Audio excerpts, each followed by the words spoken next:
আমি আজকে নবম শ্রেণীর ভৌত বিজ্ঞানের দ্রবণ এবং দ্রবণের মধ্যে প্রকৃত দ্রবণ, ফ্লুইড আর প্রলম্ব এই কটি বিষয় নিয়ে আজকে আমি ক্লাসটা নিতে চাইছি। এবার প্রথমেই আমরা ভাবতেই পারি যে এবার দ্রবণ কি, আমরা মোটামুটি একটা সবারই আমাদের আইডিয়া আছে যে আমরা একটা গ্লাসে জল দিলাম, তার মধ্যে আমরা 2 চামচ চিনি নিয়ে গুলে দিলাম। অনেকক্ষণ ধরে যদি চামচটাকে নাড়াই, কিছুক্ষণ বাদে দেখবো যে চিনিকে আলাদা করে আমরা দেখতে পাচ্ছি না। পুরো জলটাকে দেখে আমরা বুঝে যাবো যে এর মধ্যে কিছু একটা মিশে গেছে, যার ফলে কি হয়েছে, একটা মিশ্রণ তৈরি হয়েছে। এবার সেই মিশ্রণটাকে আমরা কখন দ্রবণ বলবো এবং সেই দ্রবণের মধ্যে কখন সেটাকে প্রকৃত দ্রবণ বলতে পারবো। বা এরকম হলো যে আমরা একটু চকের গুঁড়ো নিয়ে গ্লাসের মধ্যে নাড়িয়ে দিলাম, বা একটু দুধ নিয়ে একটু জলের সাথে দুধ মিশিয়ে নাড়িয়ে দিলাম, বা একটু তেল আর জল মিশিয়ে নাড়িয়ে দিলাম। তাহলে কোনটাকে আমরা প্রকৃত দ্রবণ বলতে পারবো আর কোনটাকে না, কেন বলতে পারবো সেটাকে দ্রবণ আর কেন বলতে পারবো না এটা প্রকৃত দ্রবণ নয়, সেই সমস্ত বিষয়গুলোই আজকে আমরা পড়াশোনা করব। তো প্রথমে যেহেতু চিনি আর জলের একটা উদাহরণ আমরা নিয়েছি, তাহলে এখানে আমরা দেখতে পাচ্ছি চিনি আর জল যখন মিশিয়ে এবার সেই চিনি জলের যে শরবতটা আমরা তৈরি করলাম, মিশ্রণটা তৈরি করলাম, সেটা যদি আমি 1 চামচ নিয়ে মুখে আমি দিই, আমার কাছে যে মিষ্টতা লাগবে, আবার কিছুক্ষণ বাদে আরো 1 চামচ নিয়ে এসে যদি মুখে দিই, তারও দেখবো আমরা মিষ্টতাটা একই আছে। তার মানে মিশ্রণটা কি হয়েছে, সমসত্ব। তার মানে মিশ্রণের সব জায়গায় উপাদান কি আছে, জল আর চিনি, এই উপাদানগুলোর অনুপাত কি আছে, সমান আছে। সেই মিশ্রণটাকে আমরা কি বলি, সমসত্ব মিশ্রণ। তাহলে চিনি আর জল এর যে মিশ্রণ, সেটাকে আমরা পেয়ে গেলাম এটা কি, সমসত্ব মিশ্রণ। তাহলে আমরা বলতেই পারি 2 বা তার বেশি, 2 বা ততোধিক পদার্থের একটা সমসত্ব যদি একটা মিশ্রণ তৈরি হয়, যার মধ্যে উপাদানগুলোর যে বর্তমান তাদের আপেক্ষিক পরিমাণ একটা নির্দিষ্ট সীমা পর্যন্ত আমরা কি করতে পারবো, পরিবর্তিত করতে পারবো। তার মানে কি, প্রথমে আমি কি বললাম, 2 পদার্থের মিশ্রণ, বা 2 বা তার বেশিও হতে পারে, বেশি পদার্থের একটা মিশ্রণ। তাহলে দ্রবণ মানে একটা মিশ্রণ যার মধ্যে আমি চিনি নিয়েছি আর কি বলেছি, জল নিয়েছি, এখন উদাহরণ হিসাবে। তাহলে এবারে চিনি আর জল এই দুটো উপাদান, এই উপাদান কি একটা 1 গ্লাস জলে আমি 2 চামচ চিনি গুলিয়ে আমি একটা শরবত তৈরি করতে পারি। আবার আমি 1 বোতল জলে একটা গামলায় ঢেলে নিয়ে তার মধ্যে আমরা বেশি পরিমাণ চিনি মিশিয়ে আমরা শরবত তৈরি করতে পারি, তাই না? তাহলে এই যে উপাদানগুলোর পরিমাণ, এটার আপেক্ষিক পরিমাণ 2 চামচ কখনো হচ্ছে, কখনো 4 চামচ হচ্ছে। জল বাড়াচ্ছি, চিনি বাড়াচ্ছি, জল কমাচ্ছি, চিনি কমাচ্ছি, তাই না? এভাবে আমরা কি করে দ্রবণটাকে তৈরি করতে পারি। তাহলে এই যে উপাদানগুলোর আপেক্ষিক পরিমাণ একটা নির্দিষ্ট সীমা অবধি আমরা কি করতে পারি, বাড়াতে পারি বা কমাতে পারি। তাহলে সেই মিশ্রণটাকে আমরা কি বলবো, দ্রবণ। তাহলে দ্রবণের মধ্যে 2 পোর্শন থাকতেই হবে, 2 অংশ থাকতেই হবে। একটাকে বলবো আমরা দ্রাবক, আরেকটাকে আমরা বলবো দ্রাবক। দ্রাবক কি? দ্রাবক হলো যার মধ্যে আমরা দ্রবীভূত করছি, যার পরিমাণটা বেশি, এবং যার মধ্যে আমরা কি করছি, অন্য আরেকটা পদার্থকে দ্রবীভূত করছি, তাকে আমরা কি বলবো, দ্রাবক। এখানে আমাদের তাহলে দ্রাবক কোনটা হয়ে গেল, জল। আর দ্রাবকে যার পরিমাণ কম, যাকে দ্রবীভূত করছি, সে হয়ে যাবে কি, দ্রাবক। তাহলে আমরা এখন জল আর চিনি নিয়ে কাজ করছিলাম, তাহলে আমাদের এখানে কে হবে, দ্রাবক, চিনি। তাহলে জল দ্রাবক আর চিনি হলো দ্রাবক। এদের তার মানে দ্রবণ হলো 2 বা তার বেশি পদার্থের সমসত্ব মিশ্রণ, যার মধ্যে উপাদানগুলোর আপেক্ষিক পরিমাণ আমরা একটা নির্দিষ্ট সীমা পর্যন্ত পরিবর্তিত করতে পারবো। তার মানে কি, আমি 1 গ্লাস জলে যদি আমি 15 চামচ চিনি গুলতে যাই, তাহলে নিশ্চয়ই আমার সেটা সম্পূর্ণভাবে মিশে সমসত্ব মিশ্রণ তৈরি হবে না। আবার 1 গ্লাস জলে আমি যদি 1 চিমটি চিনি মিশিয়ে মিশ্রণটাকে তৈরি করি, সেটাও আমাদের কাছে কি হবে না, টেস্টি হবে না। তখন বলবো আরেকটু চিনি দাও, তাহলে আরেকটু চিনি দিলে ওটা কি হয়ে যাবে, ওর মধ্যে দ্রবীভূত হয়ে যাবে। আবার যদি এমন হয়ে যাবে অনেকগুলো চিনি দিয়ে ফেলেছি, এবার যদি ওটাকে আমি গরম করি, উষ্ণতায় আবার কি হবে, ওই এক্সট্রা চিনিটাও কি হয়ে যাবে, দ্রবীভূত হয়ে যেতে পারে। তাহলে একটা সীমা আছে, যে একটা সীমা অবধি আমি পরিমাণটাকে বাড়াতেও পারি, কমাতেও পারি। যতক্ষণ অবধি ওই বাড়ানো কমানো আমি করে সমসত্ব মিশ্রণ রাখতে পারবো, ততক্ষণই আমি সেই মিশ্রণটাকে কি বলতে পারবো, দ্রবণ বলতে পারবো। এই দ্রাবকের আরো একটা নাম আছে, সেটা হলো বিস্তার মাধ্যম। দ্রাবকের আরেকটা নাম কি বললাম? বিস্তার মাধ্যম। আর দ্রাবর আরেকটা নাম আছে, তার নাম কি? বিস্তৃত দশা। বিস্তৃত দশা। তাহলে আমরা দ্রাবক আর দ্রাবক জেনে নিলাম, দ্রাবক আর দ্রাবক মিলে দ্রবণ তৈরি হয় সেটা জেনে নিলাম, দ্রাবক কাকে বলে জানলাম, দ্রাবক কাকে বলে আমরা জেনে নিয়েছি।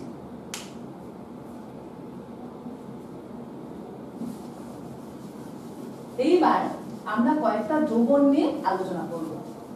কয়েকটা দ্রবণ নিয়ে আলোচনা বলতে আমরা দ্রাবক আর দ্রাবক এর ভৌত অবস্থাটা একটু দেখে নিই। ঠিক আছে, এখানে আমি দ্রাবক লিখছি আর এখানে আমি দ্রাবক লিখছি, আর এখানে আমি তাদের উদাহরণ দেব। যেমন এখন যে উদাহরণটা দিয়েছিলাম সেখানে আমাদের দ্রাবক কি ছিল? দ্রাবক ছিল জল, তাই না? তাহলে দ্রাবক ছিল তরল, আর দ্রাবক কি ছিল? কঠিন। তার উদাহরণ আমরা কি দিতে পারি? চিনি জল, নুন জল, তাই না? চিনি জল, নুন জল, এগুলো কি হবে? এই ক্ষেত্রে দ্রাবক হবে তরল, দ্রাবক হবে কঠিন। এবার আমি ধরলাম দ্রাবক কঠিন হবে, দ্রাবক কঠিন হবে, এমন তো কথা নেই যে যার মধ্যে গুলবো আমরা, দ্রবীভূত করবো, সেটা সবসময় তরলই হতে হবে। কঠিন দ্রাবক, দ্রাবকই কঠিন। আমাদের যে কোনো সংকর ধাতু নিই, ধরে পিতল, পিতলের মধ্যে কি কি আছে? কপার আছে আর জিঙ্ক আছে। কপার আর জিঙ্ক মিলে কি তৈরি হয়? পিতল। তাহলে কপার আর জিঙ্ক মিশে তাহলে কঠিন দ্রাবক, আর কঠিন দ্রাবক। যেটা বেশি সেটা দ্রাবক, যেটা কম সেটা দ্রাবক। এইবার আমরা আরেকটা উদাহরণ দিই। কঠিন দ্রাবক, তরল দ্রাবক। এর একটা উদাহরণ কি হতে পারে? আমরা সোনার পারদ সংকর জানি। সোনার পারদ সংকর যেটা হয় সেখানে সোনাটা কঠিন আর পারদটা কি? তরল। অ্যামালগাম যেটা বলে, হ্যাঁ, অ্যামালগাম নিশ্চয়ই জানো যে সোনার পারদের অ্যামালগাম যেটা বলা হয়, যে কঠিন এখানে সোনা আর পারদ এখানে তরল। দ্রাবক হিসাবে আছে পারদ আর দ্রাবক হিসাবে আছে কঠিন সোনা। এবার আরো একটা উদাহরণে আমরা আসি। কঠিন গ্যাস, আমি মুছে দিচ্ছি, হ্যাঁ। ধরে নিলাম আমরা দ্রাবকটা আছে কঠিন আর দ্রাবকটা আছে গ্যাস। তোমরা কিন্তু খাতায় একটু লিখে নিতে পারো, যদিও অনেকের বইতেও থাকবে, তবু একটা খাতায় লিখে নিলে তোমাদের এখনই এটা তৈরি হয়ে যাবে। কারণ পরীক্ষার সময় কিন্তু অনেক সময় একটা উদাহরণ চাওয়া হয় যে এরকম কঠিন দ্রাবক বা গ্যাসীয় দ্রাবক বা তরল দ্রাবক, এগুলোর উদাহরণ দাও একটা করে, হয়তো চাইলো ফট করে তখন মাথায় আসে না। এটা যদি আমরা একটু টুকে নিয়ে এখন লিখে নিই তাহলে দেখবে এটা একদম আমাদের মাথায় থেকে যাবে। প্যালাডিয়াম ধাতুর নাম শুনেছো নিশ্চয়ই, অন্তর্ধিতিতে যে অন্তর্ধিত হাইড্রোজেন, প্যালাডিয়াম ধাতু আর হাইড্রোজেন গ্যাস, অন্তর্ধিত হাইড্রোজেন গ্যাস।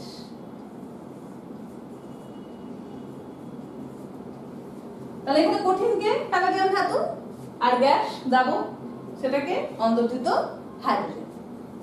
এবার আমরা নিলাম তরল দ্রাবক আর তরল দ্রাবক। দ্রাবক তরল, দ্রাবক তরল। আমরা জানি ভিনিগার আমরা তৈরি করি না, রেকটিফাইড স্পিরিট তৈরি করি। তো ভিনিগারের মধ্যে কি থাকে? ভিনিগারের মধ্যে থাকে ইথানোয়িক অ্যাসিড আর জল। তাহলে ভিনিগার একটা উদাহরণ, যেখানে ইথানোয়িক অ্যাসিড আর জল, জল হলো তরল দ্রাবক আর ইথানোয়িক অ্যাসিড কি? তরল। দুটোই তরলের মাধ্যমে আমরা কি পেয়ে গেলাম? আমরা একটা দ্রবণ পেয়ে গেলাম যার নাম কি? ভিনিগার। এবার ধরি আমরা তরল দ্রাবক আর দ্রাবক হলো গ্যাস। সেটা কিরকম হবে? Soda water. সোডা ওয়াটারে আমরা জানি যে কার্বন ডাই অক্সাইড গ্যাসকে কি করা থাকে? দ্রবীভূত করা থাকে। কার মধ্যে? জলের মধ্যে। তাহলে তরল জল আর গ্যাস হলো কার্বন ডাই অক্সাইড, মিলে কি তৈরি হয়ে গেল? Soda water. এটা হলো তরল দ্রাবক আর গ্যাসীয় দ্রাবের দ্রবণ। এটার একটা উদাহরণ এটা আমরা পেয়ে গেলাম। এবার ধরো দুটোই কি আছে, গ্যাস, দ্রাবক গ্যাস, দ্রাবক গ্যাস। আমাদের বায়ুর মধ্যে দেখো সব গ্যাসগুলো কি হয়ে আছে, দ্রবীভূত হয়ে আছে, তাই না? দ্রাবক সেখানে কি হতে পারে, নাইট্রোজেন বেশি পরিমাণে আছে, দ্রাবকগুলো কি হতে পারে, অক্সিজেন, কার্বন ডাই অক্সাইড, যেগুলো সমস্ত কিছু ওগুলো নিয়ে আমাদের কি তৈরি হয়েছে, বায়ু।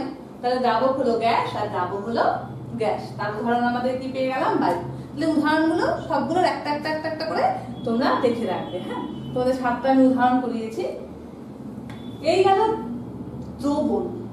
এইবার আমরা আসি প্রকৃত দ্রবণ বলতে আমরা কি বুঝবো। প্রকৃত দ্রবণ হলো সেই সমসত্ব মিশ্রণ 2 বা তার বেশি পদার্থে যাদের মধ্যে দ্রাবক কণার ব্যাস 10⁻⁻10 মিটার বা তার চাইতে কম।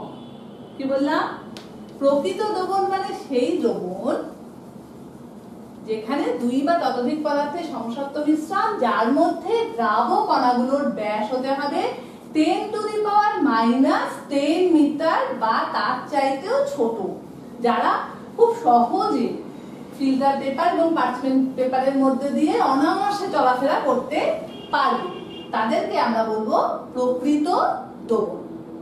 এরপর আমরা কি বলেছি, কোলয়েড।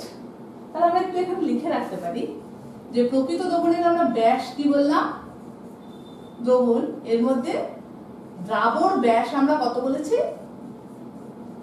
দ্রাবক কণার ব্যাস, এটা অবশ্যই দ্রাবক কণা, দ্রাবক কণার ব্যাস কত হতে হবে, 10⁻⁻10 মিটারের চাইতে কি ছোট বা 10⁻⁻10 মিটার, হয় 10⁻⁻10 মিটার বা তার চাইতেও ছোট। সেই দ্রাবক কণা বিশিষ্ট যে দ্রবণ সেটাকে আমরা বলবো প্রকৃত দ্রবণ।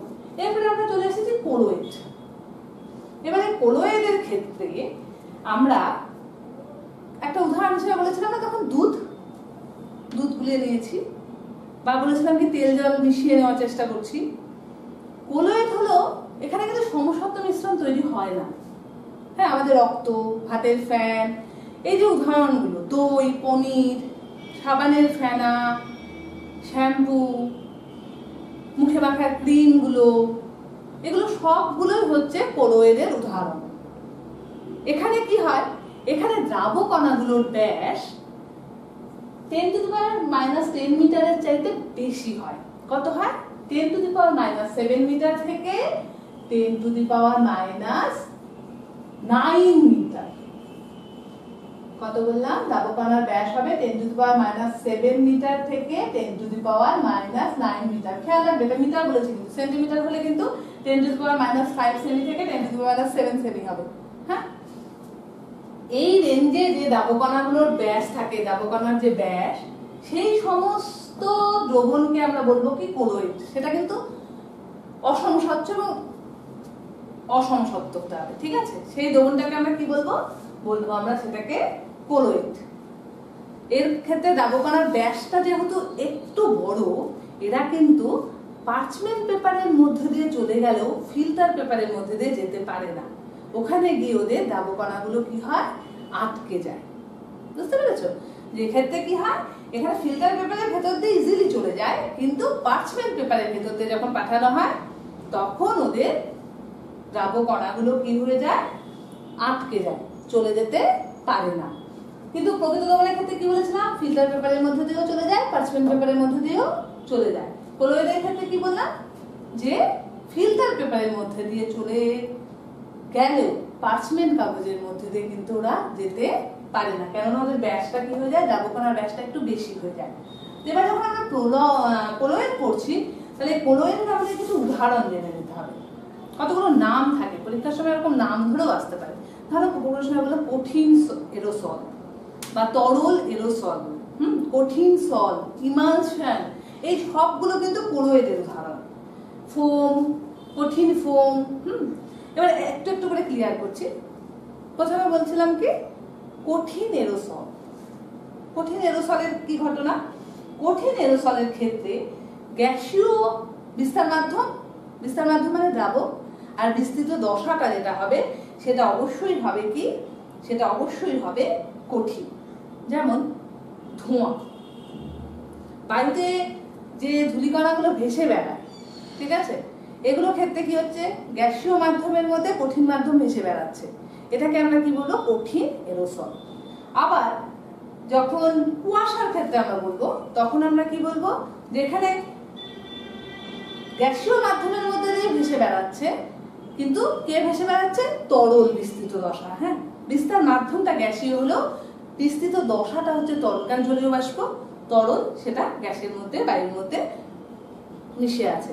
তাহলে সেটা হয়ে যাবে কিসের উদাহরণ, তরল এরোসলের উদাহরণ। আর শুধু এরোসল হলে সেটা যেটা ইচ্ছে বলতে পারো, যে ধোঁয়াও বলতে পারো, কুয়াশাও বলতে পারো, কোনো অসুবিধা নেই। এবার যদি সল বলে, সল মানে বিভিন্ন রং, কালি, এগুলো সব স্টার্চ, দ্রবণ, এগুলো সব হলো সলের উদাহরণ।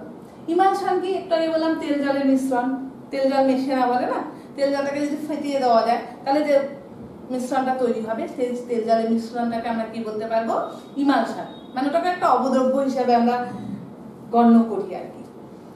তারপর ধরো জেল, এই যে পনির, দই, জুতোর কালি, এগুলো কিন্তু জেল। এগুলোকে বলা হয় জেল ধরনের কলয়েড, নামগুলো এগুলো আলাদা, কলয়েডের শুধু ভাগগুলো আমি বলছি। তারপরে ফোম, সাবানের ফেনা, এটাকে কি বলা হয়, ফোম, এটাও এক ধরনের কি, কলয়েড। আবার কঠিন ফোম কোনগুলো, যেমন ধরো ঝামা পাথর, স্পঞ্জ, এগুলো কি করছে, এরা কঠিন এবং গ্যাসীয় জিনিসকে ওরা শুষে নিচ্ছে। তো এই ধরনের কলয়েডকে আমরা কি বলবো, কঠিন ফোম। তাহলে এই উদাহরণগুলো তোমরা একটু একটু দেখে রাখবে।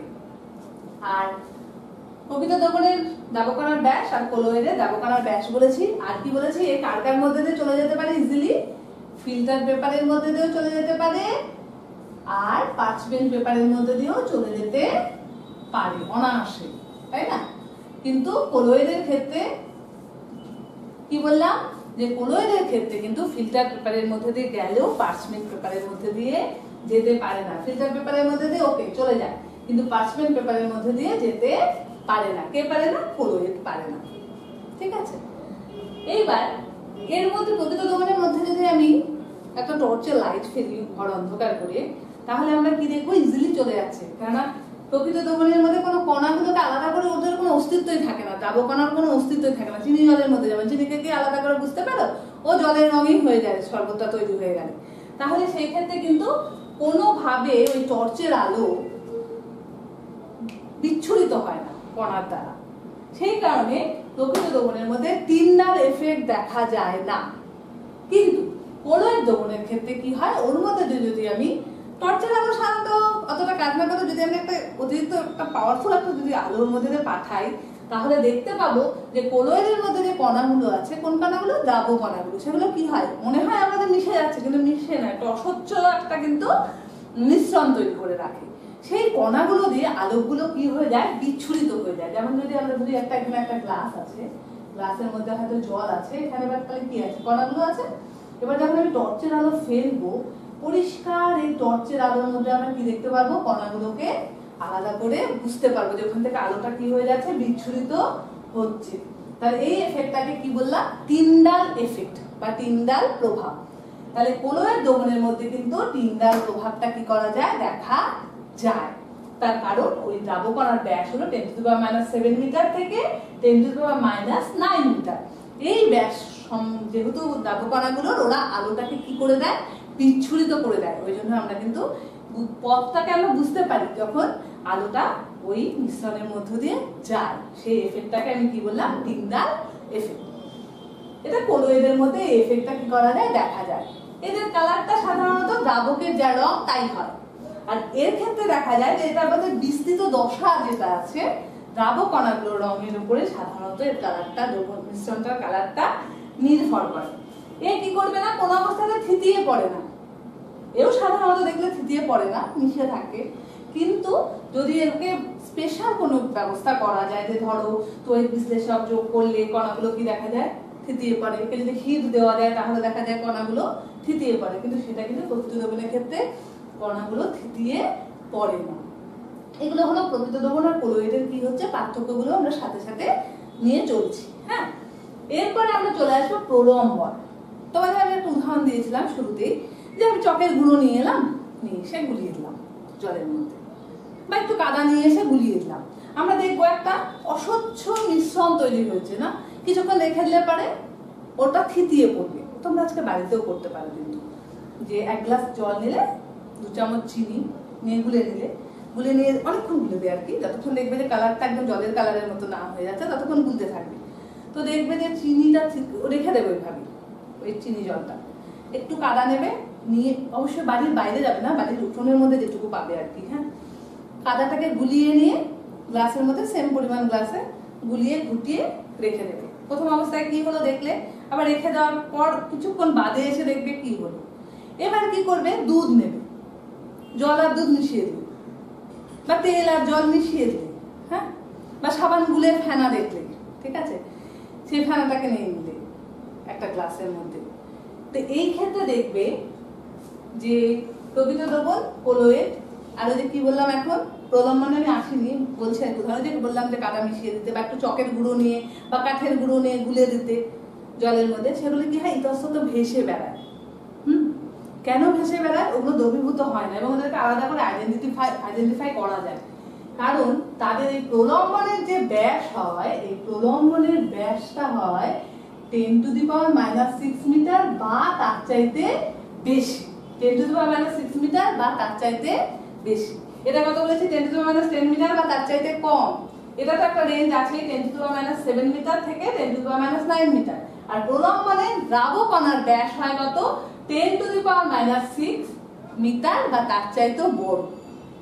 তাহলে এই আকারের জন্যই ও কি হতে পারছে না, দ্রাবকের মধ্যে বা বিস্তার মাধ্যমের মধ্যেও কি হতে পারছে না, গুলে যেতে পারছে না, দ্রবীভূত হয়ে যেতে পারছে না। ওই ইতস্তত কি হচ্ছে, ভেসে বেড়াচ্ছে। সেই জন্য একটা অসমসত্ব, অস্বচ্ছ একটা মিশ্রণও তৈরি করছে।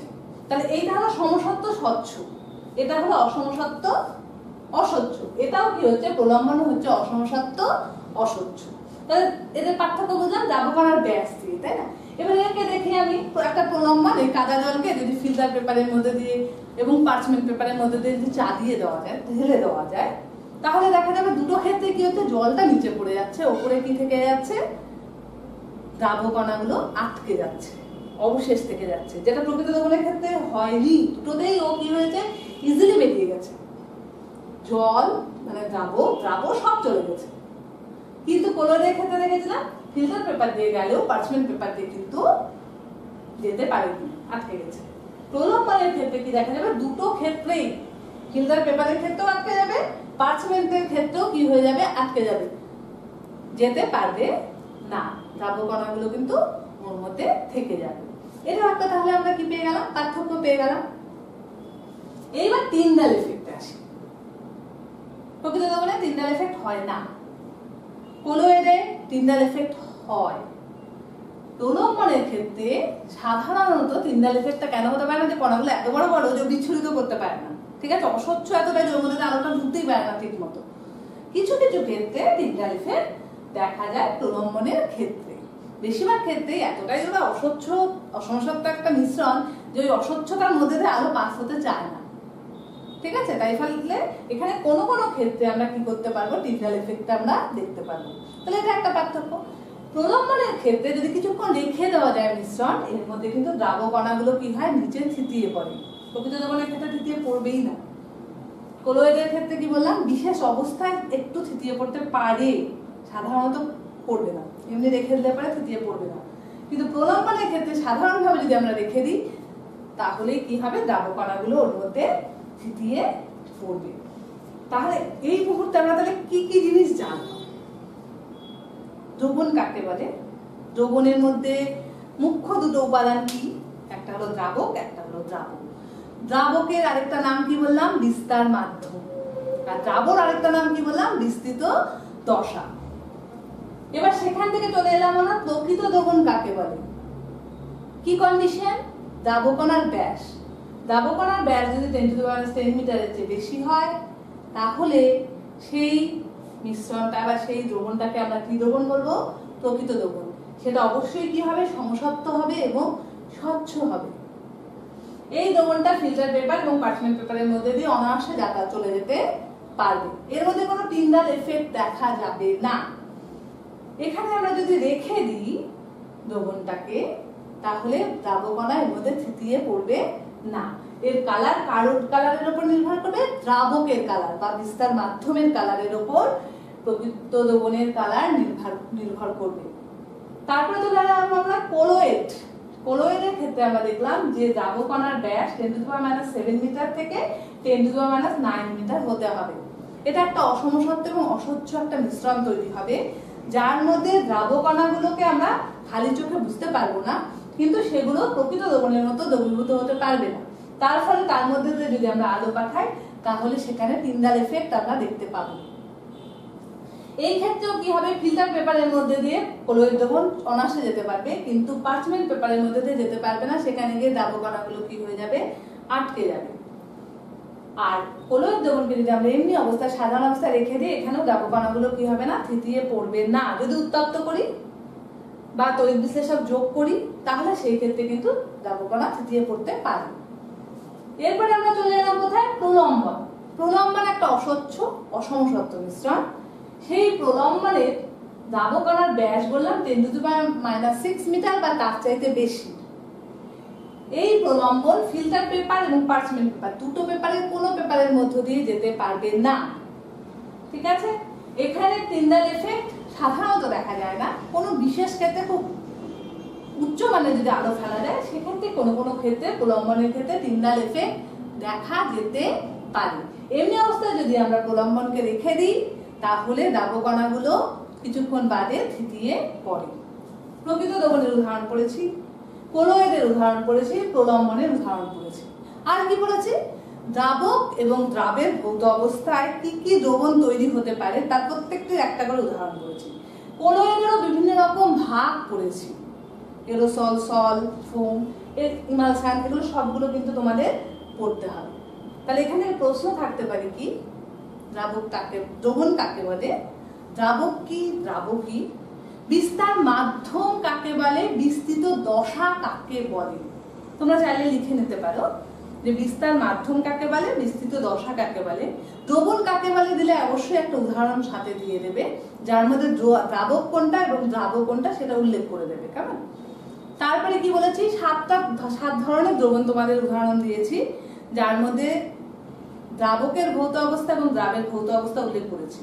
সেরকম তোমাদের যে কোনো একটা উদাহরণ হিসেবে আসতেই পারে প্রশ্ন, যে হয়তো বললো কঠিন দ্রাবক এবং তরল দ্রাবক, সে একটা উদাহরণ দাও, সেখানে তোমরা কিন্তু সেই উদাহরণ তোমরা দিয়ে দিতে পারবে। তো এইরকম 7টা তোমাদের যে উদাহরণ পড়িয়েছে সেই উদাহরণগুলো দিয়েও কিন্তু 7টা কোশ্চেন হতে পারে। তারপরে পড়িয়েছি কি, প্রকৃত দ্রবণ কাকে বলে, প্রকৃত দ্রবণে দ্রাবকণার ব্যাস কত, কোলয়েড কাকে বলে, কোলয়েডে দ্রাবকণার ব্যাস কত, প্রলম্বন কাকে বলে, প্রলম্বনে দ্রাবকণার ব্যাস কত। প্রকৃত দ্রবণ, কোলয়েড এবং প্রলম্বনের পার্থক্য লেখো। 6-7টা তোমাদের পার্থক্য আমি বলেছি, তোমরা মোটামুটি 4খানা পার্থক্য খুব ভালো করে তৈরি করে রাখবে। দ্রাবকণার ব্যাস, Tyndall effect, filter paper parchment paper দিয়ে যাতায়াত করতে পারে কিনা আর থিতিয়ে পড়ে কিনা, এই কটা জিনিস কিন্তু খুব ভালো করে তোমরা খেয়াল রাখবে। বাকিগুলো এক্সট্রা গুলো বলেছি যেগুলো, সেগুলো অবশ্যই পড়বে। তাহলে আমাদের মোটামুটি দ্রবণের প্রকৃত দ্রবণ, কোলয়েড আর প্রলম্বন পোর্শনটা আমাদের কমপ্লিট হয়ে গেল। এবার যদি তোমাদের কোনো অসুবিধা থাকে অবশ্যই তোমরা তোমার হোয়াটসঅ্যাপ নাম্বার দেওয়াই আছে, তোমরা জিজ্ঞেস করতেই পারো। আর তার সাথে অবশ্যই বলবো, এখন কিন্তু আমাদের দক্ষিণ দিনাজপুরেও যেহেতু করোনা পজিটিভ হয়ে গেছে এবং আমাদের আরো বেশি করে সতর্কতা অবলম্বন করতে হবে। তোমরা অবশ্যই বাড়ির বাইরে বেরোবে না, এবং বাড়ির থেকেও যে বড়রা যদি যায় তাদেরকে কিন্তু মাস্ক এবং স্যানিটাইজারের কথা বারবার মনে করিয়ে দেবে। তোমরাও কিন্তু ঘন ঘন হাত ধোবে, স্যানিটাইজার ইউজ করবে, প্রয়োজন হলে সাবান দিয়ে হাত ধোবে, এবং কথায় কথায় হাত নাকে চোখে মুখে তোমরা লাগাবে না। এটা আমাদের সকলেরই একটা বদ অভ্যাস। এই অভ্যাসটা কিন্তু আমাদের বদলে ফেলতে হবে, আমাদের স্বাস্থ্যবিধিগুলো কিন্তু মেনে চলতে হবে। তোমরা খুব ভালো থাকো, আবার দেখা হবে। নমস্কার।